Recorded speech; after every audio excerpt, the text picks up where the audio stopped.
So let's talk about how to effectively and efficiently read research, because we know that having a good evidence-based practice is very important. We need to be able to tell our patients why we're doing interventions and what the effect is having on them, and we want to stay abreast and on top of the most current things within our field. So it's very important that we're able to read these research articles, but research article reading can take a really long time. Trust me, I read a lot of research articles. And it takes a long time to be able to get through an entire article. So how do I know whether or not an article's good, and wouldn't it be terrible if you decided to read a full article and you got all the way through it and you're like, oh my goodness, that was terrible. I didn't get anything out of that. How are we going to decide what we're going to read? So what we're going to do is we're going to look at the abstract first. Every research article is going to have an abstract that describes a little bit about what the research study is based upon.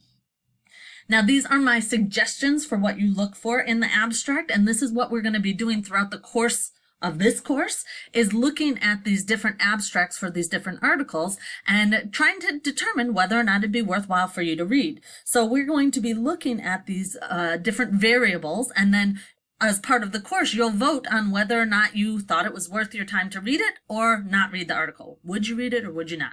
So when we look at the abstract, we're going to look at the sample size. So the first thing I look for is the N. Does it tell me how many people are involved in this study? If we've only got maybe 2 or 3 people in the study versus 500 in the study. I, for one, would think that maybe a study with 500 has more power than a study with only 1 or 2.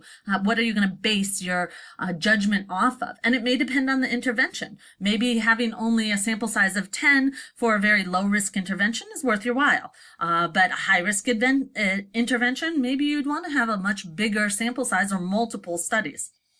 Second, we're going to look at the significance. So we're going to look at that p-value. Determine whether or not the results are significant. Maybe they've got a great article about this intervention that you're going to be providing, and you read through the whole thing and you spend, an hour reading this only to find out that the results were not significant. So when the abstract is printed, they have to use the word significant. If they use that word, that's telling you that the p-value was worth their time, less than 0.05 or 0.01. So look for significance. And then finally, look at the reliability a little bit. If the particular patient population is nothing like what I treat, so they found this great intervention for reducing knee pain and it was all done on 5-year-olds. Well, I don't treat 5-year-olds, so how am I going to reproduce this in my 80-year-old total knee patient? Is that reliable? Can we reproduce it? Do we want to look at reproduction? And did they tell us the parameters? Sometimes they'll say, oh, exercise was great for your total knee patient, but they never tell me what exercises they use. So that's not going to be very useful to me in clinical practice. So those are the 3 different things that we look at when it comes to effectively reading the research. Okay. Now, where do we go to find research? So I like to go to Pubmed. Pubmed will give you the abstract almost all the time so that you can at least try and see if you would read it. And then it'll usually give you a link to the article. Some articles are free, some are not.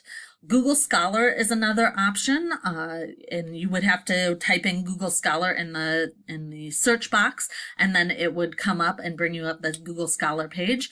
And the APTA is an excellent resource. So if you are an APTA member, go ahead and check out the resources that the APTA has, because they have a lot of different resources out there. Okay, so that's all for reading the research. We will be doing this throughout the course of the semester, so hopefully you will get used to looking and reading these abstracts, looking at it, making decisions on whether or not it's worth your read. So I'll end this little video with a quiz, because you know how much I love quizzes. Okay, I'll give you just a moment here before I end the video, and we'll see you next time.